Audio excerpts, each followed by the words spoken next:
Okay, Michael, here's an old handkerchief of mine. I want you to take the match and light it right down at the bottom. Light it? Yeah, okay. Go ahead.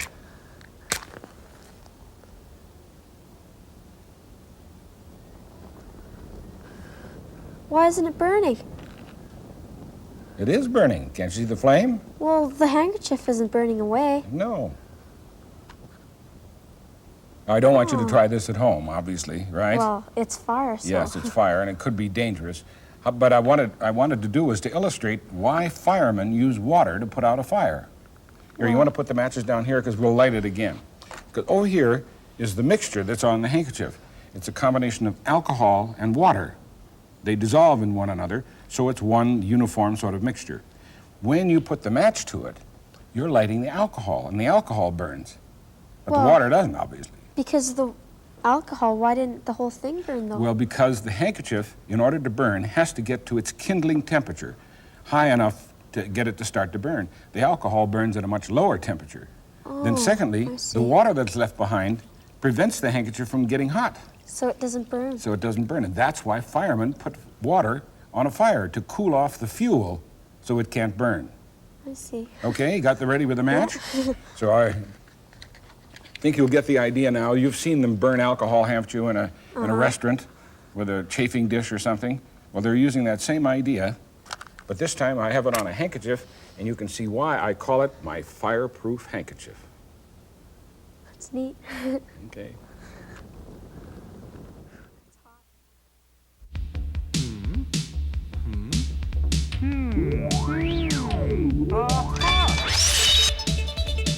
Arlette, have you ever done any speed reading?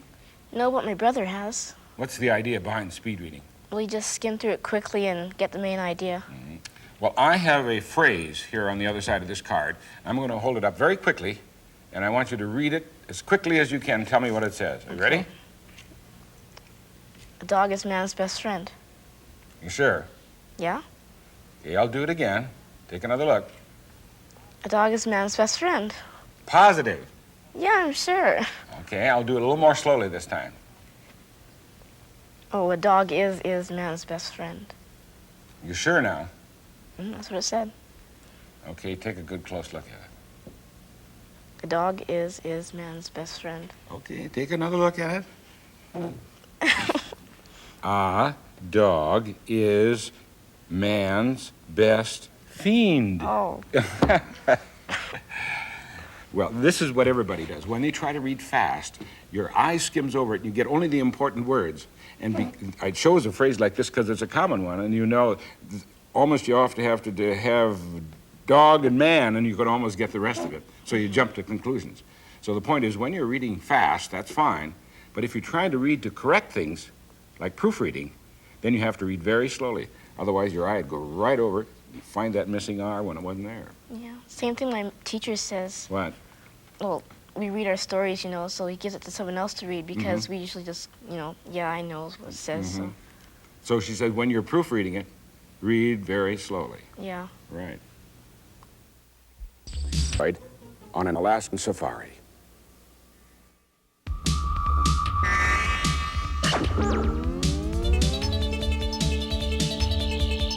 Nicole, are you good at balancing things? Pretty good. Well, if I challenged you to balance this glass on top of this card like that, could you do it? I don't think so. Tough. However, I can do it. And before you leave, I'll show you how you can do it. First of all, I'll just show you that I can do it. What you have to do is get the card right like that and get the glass all set up. And if you are very careful, you can let go. And there it is. There has to be a trick to that, because it would be awfully hard to balance the glass right in the middle of a card because the card is so thin. Right. So you know there's a trick of some kind. Right. Well, have you heard the expression, there's a joker hidden somewhere? Right. Yeah, well, that's why I've got a joker hidden somewhere. That's the secret of how to do the trick. See, what you do is you take an ordinary playing card like this one. Mm-hmm. Looks like an ordinary playing card in the Right. back, but it isn't. Look, there's the joker hidden. And what you do is you cut a joker. It doesn't have to be a joker. It doesn't, any old card will do. Cut it exactly in half, and then tape it to the back of the other card like this. See, so when you show it to people, it looks just like a playing card. It does. But now I think you know what to do, right? Right. You know what to do. All right. That's it. You put the little flap in the back. So now you have a much wider base so you can balance it. Back just a little further. There. Ta-da! Congratulations. Thank you. Who are you going to pull this one on? My dad. Okay, good luck.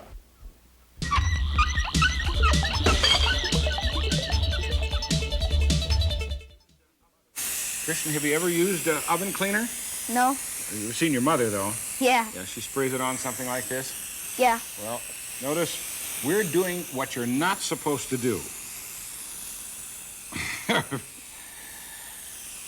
You notice, first of all, I had you put on rubber gloves, Yeah. which you're supposed to do. And now we're spraying a nice sheet of aluminum foil with oven cleaner. Okay, that's fine. Now will you roll it up into a nice ball, just roll it all up, and stick it here on this paper plate. Okay. Now, while we're letting that sit there, would you read just the last paragraph of the instructions there? What does it say? Caution. Wear rubber gloves and avoid inhaling mist. Okay, that we've done, right? You got the rubber Yeah. gloves on, and you have avoided inhaling the mist. Next. Keep out of reach of children. That includes you. Told you we were doing something we're not supposed to do, and you can see why in a minute. Go ahead. In case of contact with clothes, paint, furniture, or floor, dilute with water immediately. Right, that's because water will spread the chemical out so it won't be as active, because there's a dangerous chemical in there. Keep going. Okay. Do not spray on exterior oven surfaces, chrome. Look what's happening. Uh-oh. Keep going. Read the next sentence. Do not spray on what? Exterior oven surfaces, chrome, baked enamel, or aluminum. Or aluminum. That's exactly That what, is aluminum. That's exactly what we're not supposed to do. And the reason I wanted to do this is to show you why you should follow the instructions very carefully. Because you see what's happening to this aluminum foil? It's bubbling and smoking. Yeah. Now, inside of that kind of oven cleaner, at least, is a very strong chemical called sodium hydroxide, or some people call it lye. And it reacts very strongly with many things, including the fat in the oven. That's why you use it, because it helps get rid of it. And that's why you have to wear rubber gloves, because it could attack your skin. If you get it on, you wash it off. Well, careful, that's why I put newspapers all over the place. Let's take a look at what's going on inside. Here, can I use your gloved hands for me? Well, but check. It also generates an awful lot of heat. So check it, see if it's too hot to handle. Yeah, it is. Kind of hot? Yeah. Well, here, I will use these to open it up. And you will see what's going on inside and why you're not supposed to put oven cleaner on aluminum. Wow, it's eating. Yeah, it's all eaten up. In fact, spray a little more in the center there.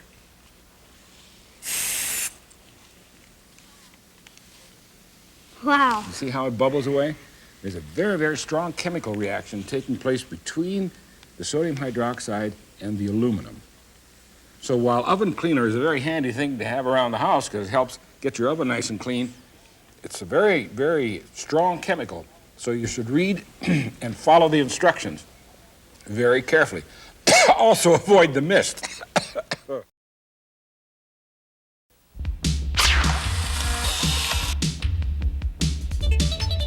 This is one of the fastest growing plants in the world. A single plant like this can double its weight in just 7 to 10 days. It was brought to the United States about 100 years ago and with no natural enemies has spread throughout the Southeast, strangling rivers and lakes because only 10 plants under ideal conditions can in 8 months become 600,000. covering an area nearly equal to a football field. The beautiful, fast-growing, water-loving weed, the water hyacinth.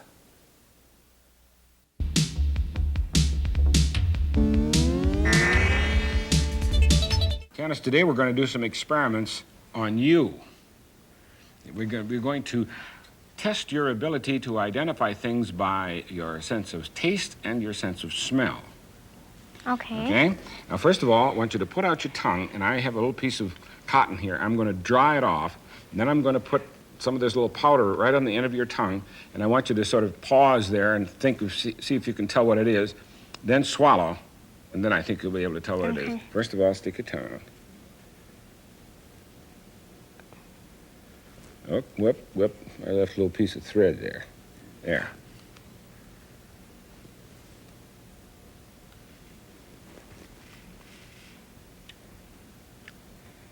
It's sugar. Sugar, yeah. Now, how come you weren't able to tell it when I put it on your tongue? Because my tongue was dry. Yes. In fact, all of the foods that you eat, in order for you to taste them, have to be dissolved, either in water, like when you drink something, or in the saliva in your mouth. Have you heard that expression, mouth-watering? Yeah, I've heard it a Of lot. course, when you see good food, your mouth already begins to water, ready to dissolve all that material, okay? And notice where I put that on your tongue. Right Yeah, down there right on on the the tip. tip. Right, because that's where your sense of sweetness is in the tongue. And see the other parts over there? Yes, On salty each side, yeah. and sour, and right at the back is bitter. It's bitter. You've tasted all of those tastes, I Yes. assume? Yeah. Yes. It's amazing how sensitive they are. If you take the ability to sense something sweet as a unit of one, then salty is about twice as sensitive. In other words, it takes twice as much for you to taste something that's salty as it is sugar. Sour is, a couple of hundred, and bitter is in the thousands. In other words, just the tiniest little bitter taste you can taste very, very easily because you're very sensitive to it. And people think that maybe one of the reasons is because poisons are kind of bitter. Yeah, and they you are. might learn. Okay, now, hidden under this little plate are some foods. And I am going to take a little forkful and bring it up to your mouth. I want you to first close your eyes and then take one hand and hold your nose. Okay. And then you open your mouth and I'll put the little piece of food in. Keep your eyes closed and wait for a second or two to see if you can identify what it is. Then open your nose, in other words, let go of your nose, and take a breath. What we're really going to do is test whether the food that I'm going to give you, the taste of it is based on the taste or actually on the smell. Okay, are you ready? Yeah. Close your eyes. Open your mouth.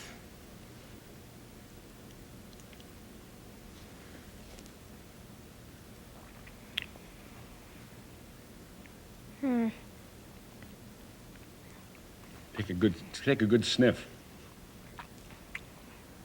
I think I know what it is, What is it? but What was it? I can't remember. Pineapple? Yeah. Could you taste it before you smelled it? Yeah. You could. Okay, now let's try this one. Okay.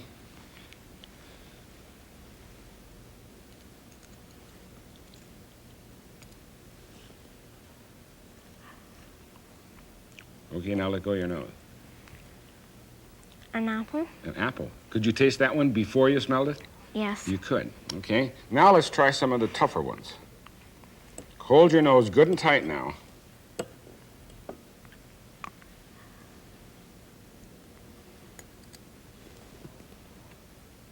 Oh, you let go awfully quickly. You should be able to get that one when you smell it. Fish. Yeah. What kind of fish, you know? Salmon? Mm-hmm. Now, could you tell that one before you let go of your nose? No. No. That one is almost entirely the sense of smell. Here's another one.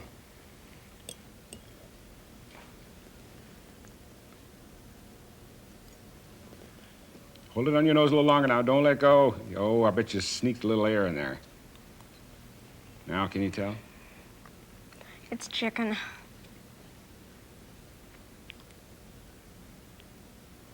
Take a deep breath.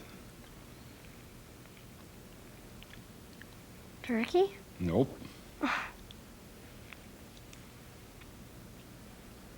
I don't know what Roast it is. beef. Now, when I tell you roast beef, does it taste like roast beef? Yeah. Yeah. See, when you can't smell it, really makes a big difference. Have you ever noticed when you've had a cold, Yeah. when your nose is all stuffed up and you can't smell, what does the food taste Yeah, like? it tastes, you can't really taste it, and Yeah. it tastes really awful, too. That's because a lot of the sense of taste that you think is taste is really smell. Now let's check your sense of smell all by itself. Okay. I'm going to hold a bottle up under your nose. Okay. Smell it. What is it? Vinegar. Okay. Now I want you to close your eyes, and I'm going to hold it there, and you say away when you think I've taken it away. Okay. Okay? Okay. Close your eyes. Away. Open your eyes. Is it still there? Yes. Doesn't that seem strange? You couldn't smell it anymore? No. Why? Have you any idea? Have you ever noticed that when you're around a smell that you didn't like, or even a smell that you did like, after a while you didn't notice it? Yeah. And scientists think that the sense of smell is sort of like a lock and a key, that the little sensors inside of your nose that register a sense of smell get filled up. And then they can't send message to your brain anymore. And that's why when I held it up, you pretty soon, all your vinegar sensing smell sensors got all filled up and you couldn't smell anymore. Yeah. Yeah. Anyway, if you want to try some of these tests at home, you blindfold your brothers or sisters or your friends and get out various foods, especially roast beef. That's almost entirely due to the sense of smell. And then try this little nose test. Away, and it's still there. Okay.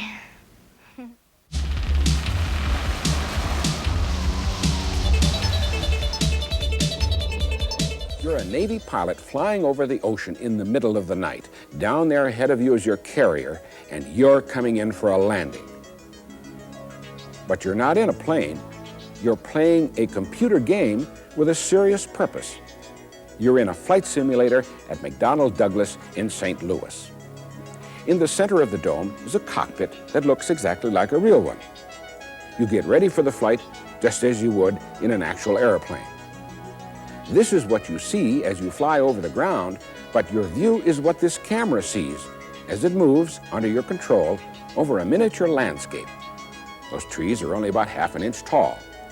You're giving directions to a computer that controls the instruments to respond as a real plane would. The computer can be programmed to duplicate the way many different kinds of airplanes operate, even those still on the drawing board. The simulator helps designers test fly the new design. Two pilots, one in each dome, can practice dogfighting. There are two computers interacting as each pilot responds to the other's maneuvers. A sophisticated tool for training pilots and testing aircraft designs, the computerized flight simulator.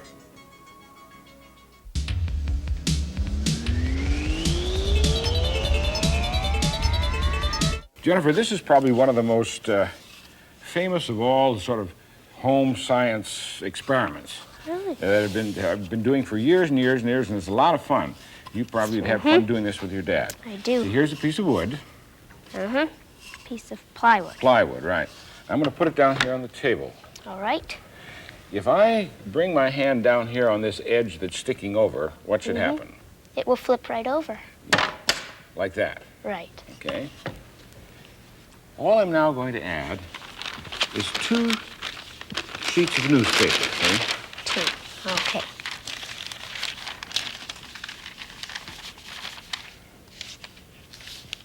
Spread it out like this, push this down, and now watch.